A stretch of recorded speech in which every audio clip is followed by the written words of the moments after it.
जमाने का घर है। उस घर में एक और पुराने जमाने का लकड़ी का कमरा है। एक तरफ दीवार के पास रंग बिरंगी तारे, छोटे विभिन्न रंग के बल्ब और बल्ब से जुड़ा हुआ एक बड़ा पुराने दिनों के पब्लिक टेलीफोन जैसा एक अजीब सा डिब्बा। उस घर में द्वारकानाथ नाम का एक व्यक्ति रहता है। उस गांव के एक अमीर आभूषण की दुकान के मालिक मंगल पवार का बेटा लक्ष्मण पवार है। उसकी उम्र तो बढ़ गई लेकिन बुद्धि नहीं बढ़ी। इकलौता बेटा होने के कारण घर के सभी लोगों द्वारा उससे अत्यधिक लाड़ प्यार से पाले जाने की वजह से वो ऐसा बन गया था। हालांकि लक्ष्मण का मानना है कि अपने पिता के बाद वो खुद ही अपनी संपत्ति और आभूषण की दुकान का वारिस बनेगा। वो अपने काम पर आने वाले नौकर और उसके पास रोज आकर दावत व मनोरंजन का आनंद लेने वाले निकम्मे दोस्तों के सामने डिंगे हाँकता था कि उसके काम संभालने के बाद वो ऐसी 10 और दुकानें खोलेगा। वे दोस्त भी लक्ष्मण कुमार को चने के झाड़ पर चढ़ाते हुए कहते, आहा ओ, तुम अपने पिता के बाद उनकी कमाई हुई संपत्ति से दोगुना कमाई कर सकते हो। तुम इतने मोस्ट इंटेलिजेंट आदमी हो करके तारीफ करते हैं। काम करने वाले लोग उसके मुंह पर तारीफ करते लेकिन पीठ पीछे जाकर ठहाके मारकर हंसते।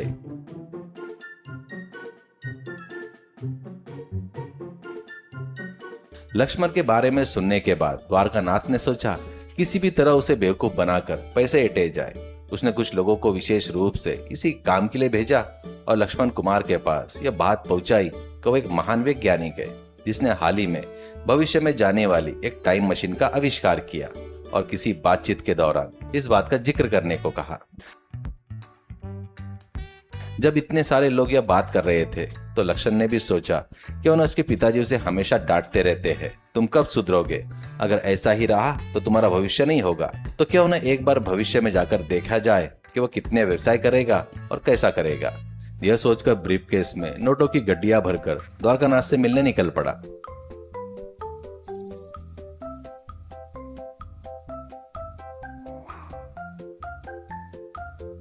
लक्ष्मण कुमार अपने हाथ में सोनों की अंगूठी ठीक करते हुए नोटों की गड्डियां वाले बैग को मजबूती से पकड़े हुए उस पुराने कमरे में दाखिल हुआ।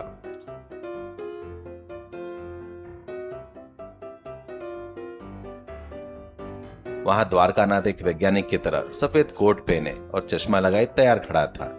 जैसे ही लक्ष्मण कुमार ने कमरे में कदम रखा, द्वारकानाथ हाथ में स्क्रू ड्राइवर पकड़े उस अजीब डिब्बे को रिपेयर करने का नाटक करने लगे। रंग बिरंगी लाइटें जल बुझ रही थी। लक्ष्मण इधर उधर देखते हुए, क्या आप ही साइंटिस्ट द्वारकानाथ जी है? क्या यही वो अद्भुत टाइम मशीन है? फिर थोड़ा संकोच करते हुए, देखने में तो यह हमारे कबाड़ वाले कमरे में पड़े पुराने इन्वर्टर जैसा लग रहा है। द्वारकानाथ ने चश्मे को नाक के ऊपर से सरकाते हुए कहा, अरे लक्ष्मण जी, रूप देखकर धोखा मत खाइए। इसका नाम है कालचक्र एक्सप्रेस। इसके अंदर की वायरिंग टेक्नोलॉजी इस दुनिया में किसी को नहीं पता। यह सिर्फ एक डिब्बा नहीं है, यह आपके भविष्य को बदलने वाली सोने की खदान है। भविष्य को बदलने वाली खदान? यानी ये सच में मुझे भविष्य में ले जाएगी? मुझे विश्वास नहीं हो रहा है द्वारकानाथ जी। मुझे चाहे जितने भी पैसे देने पड़े, इस मशीन को खरीदना चाहता हूँ, लेकिन पहले मुझे एक लाइव डेमो चाहिए। डेमो? अरे हाँ बिल्कुल, आप जैसे बड़े बिजनेसमैन को प्रैक्टिकल करके दिखाऊंगा, तभी तो भरोसा होगा। इधर आइए, इस कुर्सी पर बैठिए। और फिर आवाज लगाई, नीरजा जी। नीरजा नाम की एक लगभग 35 वर्ष की महिला आई। ये महिला जब यहाँ 20 साल की उम्र थी तब अपने दादाजी से बहुत प्यार करती थी। अब वो नहीं है। अभी थोड़ी देर पहले ही मैंने इनके अतीत में भेजा था, जहाँ ये अपने दादाजी से मिलकर 1 घंटे बात करके आई थी आपके लिए, ताकि आपको विश्वास हो। मैंने एक बार फिर से पास में भेज के दिखाता हूँ। ऐसा कहकर उसने महिला को इशारा किया और वो डब्बे के पीछे चली गई। द्वारकानाथ ने मशीन पर लगे एक बड़े से लाल बटन को दबाया। अंदर बुरबुर की आवाज आई, एक छोटी सी लाइट चली। अब देखिए ये अतीत में कैसे दिखती थी। फिर एक घंटी दबाकर जोर से चिल्लाया, come on show your face, और डिब्बे का दरवाजा खोला। अंदर 20 साल की लड़की दिखाई दी। अभी तो आपने मुझे दादाजी के पास भेजा था, थोड़ी देर और बात करने देते ना। द्वारकानाथ ने तुरंत दरवाजा बंद किया और दूसरी बटन दबा दिया। फिर से बर्र की आवाज आई और दरवाजा खोलते ही वो 20 साल की लड़की गायब हो गई और उसकी जगह पर 35 साल की महिला बाहर आई। यह देखकर लक्ष्मण बेहद आश्चर्यचकित हो गया। लक्ष्मण जी, अब मैं आपको अतीत में ले चलता हूँ, बस 1 मिनट के लिए आंख बंद कर लीजिए। अरे भाई, मैं अतीत में जाकर क्या करूंगा? मैं तो भविष्य में जाना चाहता हूँ। कल किसी शेयर की कीमत बढ़ेगी, किस लॉटरी का नंबर पर करोड़ों का इनाम लगेगा, ये भी जानना है ना। मुझे भविष्य में ले चलिए। द्वारकानाथ ने मनी मन सोचते हुए कहा। आपका लालच ही मेरा निवेश है। और ऊपर से कहते हुए कहा, आपकी इच्छा ही मेरे लिए सब कुछ है। ठीक है, अब मैं फ्यूचर गियर डाल रहा हूँ। आप मशीन के पास जाइए और मजबूती से आंखें बंद कर लीजिए। जैसे ही लक्ष्मण ने आंखें बंद की, द्वारकानाथ ने टेबल के नीचे से कल ही लाया हुआ लेटेस्ट मॉडल का आईफोन, एक छोटी टोकरी जितनी बड़ी नोट निकाली। कमरे की लाइटें बंद करके उसने केवल छोटी सी नीली लाइट ऑन कर दी। कहीं से धीमी म्यूजिक बजने लगी। लक्ष्मण जी, अब आंखें खोलिए। हम 20 साल आगे भविष्य में आ चुके हैं, यानी now we are in 2046।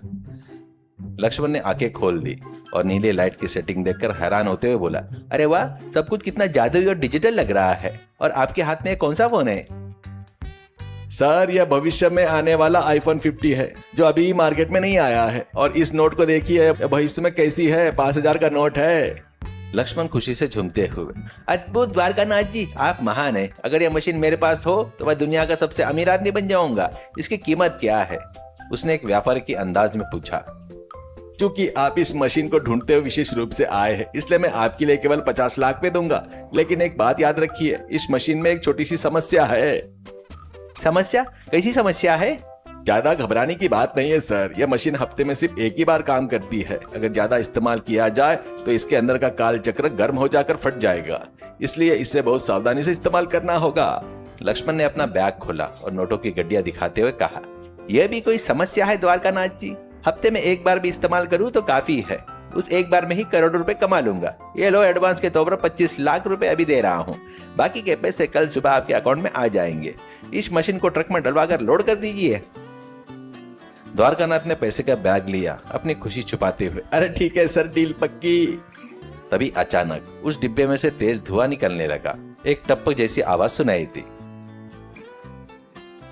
Lakshman डरकर पीछे हटा और चिल्लाया, अरे ये क्या है? मशीन में से धुआं निकल रहा है। क्या ये फटने वाला है?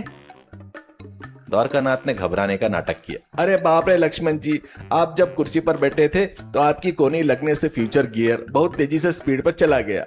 मशीन अब साल 2150 में चली गई है, इसलिए यह ओवर हीट हो गई है। लक्ष्मण ने अपना सिर पकड़ लिया। हे भगवान, अब क्या होगा? मेरे भविष्य का क्या होगा? इसे रोकने का कोई उपाय नहीं है क्या? द्वारकानाथ ने उपाय सोचने का नाटक करते हुए, उपाय है सर। इसमें तुरंत कूलिंग केमिकल डालना होगा। उस केमिकल की कीमत 5 लाख रुपए है। मेरे पास अभी वो केमिकल नहीं है। लक्ष्मण ने तुरंत एक और नोट की गड्डी निकाली, उसके हाथ में देते हुए कहा, ये लो 5 लाख रुपए, तुरंत वो केमिकल लेकर आओ। यह मशीन मेरे लिए जान के बराबर है। उसने बहुत उत्सुकता से कहा।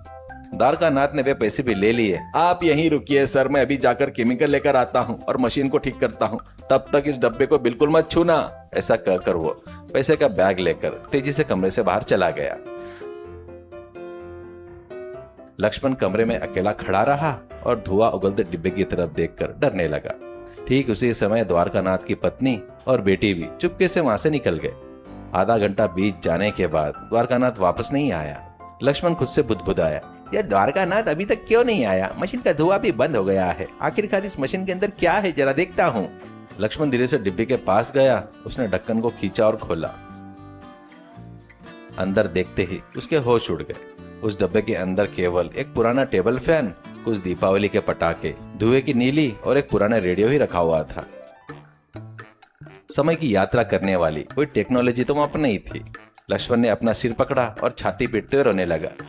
अरे बाप रे भगवान, उस द्वारकानाथ ने तो मुझे लूट लिया। पुराने पंखे, हवा, रंग बिरंगे लाइटें और नीली लाइट जलाकर मुझे भविष्य का माहौल होने का भरोसा दिलाया और मेरे 30 लाख रुपए उड़ा लिए। कितना बड़ा स्कैम किया है उसने मेरे साथ। मैं लालच में आकर बर्बाद हो गया। वो रोते हुए उसी पुराने कुर्सी पर बैठ गया। उधर द्वारकानाथ अपनी पत्नी और बेटी के साथ पैसे लेकर शहर की सीमा पार कर चुका था।